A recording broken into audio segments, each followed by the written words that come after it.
ఆరాధనమైంది కాస్త 5 నిమిషాలు ఉండాలని కోరుతూ సభా అధ్యక్షులు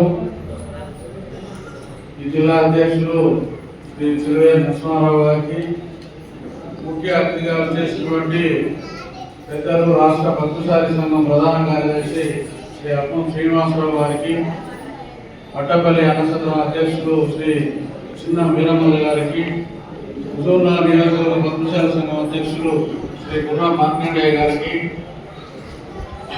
మహిళా ఉపాధ్యక్షురాలు శ్రీ చెన్నూరు విజయలక్ష్మి గారికి ఆర్గనైజింగ్ సెక్రటరీ శ్రీమతి శిల్పం శారద గారికి కళావతి గారికి వేదికపై ఆశించినటువంటి పెద్దలందరికీ కూడా పేరు పేరున హృదయపూర్వక నమస్కారాలు తెలియజేస్తా ఉన్నాను.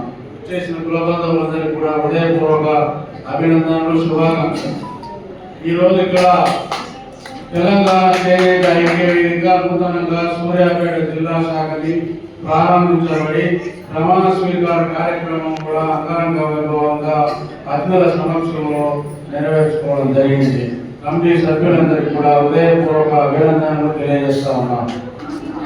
మీరందరూ కూడా చిత్తశుద్ధితో అంకిత భావంతో చేనేత సమస్యలనే కాకుండా పద్మశాలి జాతి వివిధ వృత్తుల్లో ఉన్నటువంటి వారి సమస్యల మీద కూడా పోరాటం చేయాలని సభావేదికను మీ అందరికీ కూడా పిలుపునిస్తా ఉన్నాను. ఈ రోజు చేనేత సమస్యలు రాష్ట్రంలో అనేక జిల్లాల్లో ముడిపడి ఉన్నప్పటికీ ప్రభుత్వానికి ఎన్ని పర్యాయాలు మొదలుపెట్టుకున్నప్పటికీ మన సమస్యల మీద కొంత నిర్లక్ష్య ధోరణి వ్యవహరిస్తూ కాంగ్రెస్ ప్రభుత్వం కూడా ముందుకు సాగుతూ ఉంటుంది. అలాంటి క్రమంలో మన రాష్ట్రంలో కేవలం ఏ ప్రభుత్వం వచ్చినా కూడా కేవలం సిరిసిల్ల జిల్లా మీదనే ఫోకస్ చేయకుండా రాష్ట్రంలో ఉన్నటువంటి అన్ని జిల్లాల్లో ఉన్నటువంటి చేనేత కార్మికుల సంక్షేమం కొరకు పాటుపడాలని ప్రభుత్వాన్ని ఈ సందర్భంగా సూచన చేస్తా ఉన్నాను.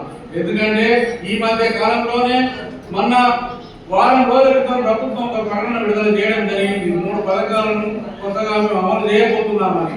ఆ పథకాలకు మేము స్వాగతిస్తున్నాం. సన్నద్ధంగా గండి మన అరువులందరికీ కూడా అందులో భాగస్వామ్యం కావాలని కోరుతా ఉన్నాం. అదే క్రమంలో మరి రాష్ట్రంలో ఇందిరమ్మ చీరల ఉత్పత్తిని ఈ కేవలం పవర్లూమ్ కార్మికులకే ఇస్తున్నట్టు ప్రకటన చేయడం సంతోషం. ప్రభుత్వం అది కేవలం సిరిసిల్ల జిల్లా వరకే పరిమితం చేయడం జరిగింది.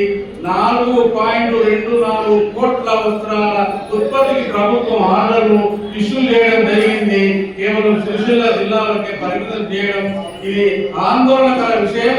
కేవలం సిరిసిల్ల ప్రాంతంలో 32,000 పవర్లూమ్స్ అక్కడ పనిచేస్తా ఉన్నాయి ఆ నియోజకవర్గ వ్యాప్తంగా. మరి మిగతా జిల్లాల్లో మన ఉమ్మడి నల్గొండ అయితేనే, ఉమ్మడి కరీంనగర్ అయితేనే, ఉమ్మడి మహబూబ్నగర్ జిల్లాలో కూడా సుమారు 12,000 పవర్లూమ్స్ ఇక్కడ కూడా పవర్లూమ్ నేత కార్మికులు ఆ వృత్తి మీద ఆధారపడి జీవిస్తున్నారు. వారికి కూడా ఆ చీరల ఉత్పత్తులని అందించాలని ఈ సభావేదిక నుండి ప్రభుత్వానికి కోరుతా ఉన్నాను. ఎందుకంటే ఆ ప్రకటన చూసిన వెంటనే నేను డెస్కో జిఎం అశోక్ రావు గారికి ఫోన్ చేసి అడిగినప్పుడు ఆయన తప్పకుండా హామీ ఇచ్చిండు. ఎక్కడైతే చేస్తామని ముందుకు వస్తామో అన్ని జిల్లా కలెక్టరేట్ లో మీ ప్రతిపాదన పంపిస్తాం, ఏడీలకు పంపిస్తాం. ఎక్కడి నుంచి అయినా ఆర్డర్లు చేస్తామని మాకు విడుదల వస్తే తప్పకుండా పని కల్పిస్తామని నాకు ఆ సందర్భంగా హామీ ఇవ్వడం జరిగింది. కాబట్టి మీరు కూడా మీ జిల్లాలో పవర్లూమ్ కార్మికులు చేనేత ఉత్పత్తులు చేసే చీరల తయారీకి ముందుకు వచ్చినట్లయితే నాకు చెప్పండి. మిమ్మల్ని ఆ అశోక్ రావు గారిని మీ జిల్లాకే పిలిపించి ఇక్కడ నేను ఆర్డర్లు ఇప్పించే విధంగా ప్రయత్నం చేస్తానని సందర్భంగా నేను మీ అందరికీ హామీ ఇస్తున్నాను. ఎందుకంటే మరి వేల వారంలో ప్రభుత్వం కాంగ్రెస్ ప్రభుత్వం 50 కోట్ల నిధులతో 100 కేంద్రం ఏర్పాటు చేయడం జరిగింది. అక్కడ ఏర్పాటు చేసినటువంటి కేంద్రాన్ని కూడా కేవలం సిరిసిల్ల నియోజకవర్గానికి పరిమితం చేస్తూ జీవో ఇచ్చింది.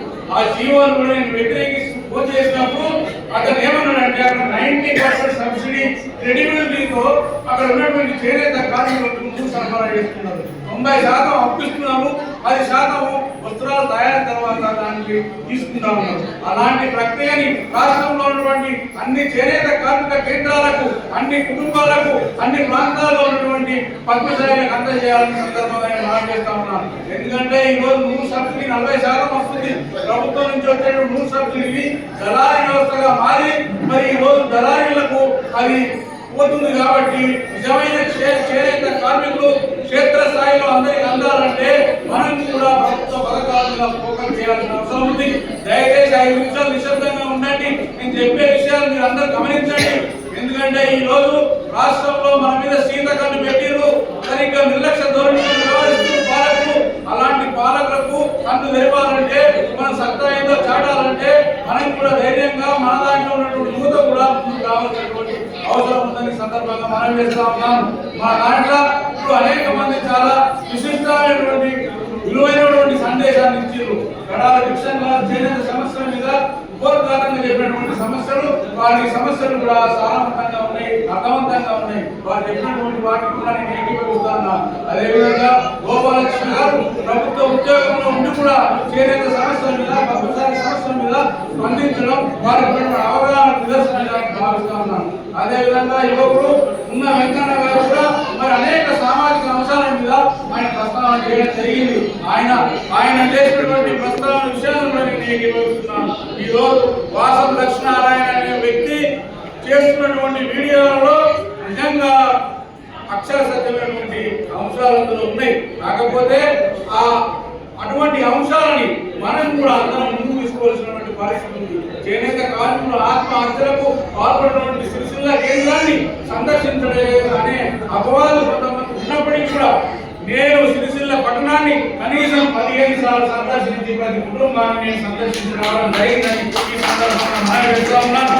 ప్రథమంగా ఒక చేనేత కార్మికుడు చనిపోయినప్పుడు 55,000 రూపాయలు చేనేత ఐక్య సంఘం పక్షాన పోయి అందజేయడం జరిగింది.